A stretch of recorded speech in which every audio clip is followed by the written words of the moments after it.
Syederalun, kejadian unik terjadi saat acara wisuda Universitas Muhammadiyah Surakarta atau UMS di Auditorium UMS pada Minggu 18 September 2022.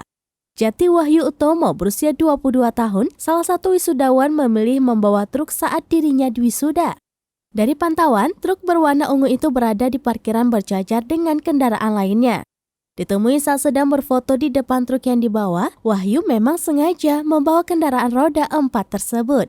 Dirinya mengungkapkan alasan mengapa truk tersebut hanya ingin ada yang beda dari yang lain. Meski begitu, dirinya dan rombongan keluarga yang hadir tidak menaiki truk tersebut, melainkan membawa kendaraan pribadi. Dirinya mengaku memang menyukai truk dan membawanya ke kampus saat wisuda. Mahasiswa angkatan 2018 itu mengaku truk tersebut datang langsung dari Pati sejak kemarin malam dan tiba di kota Solo dini hari tadi.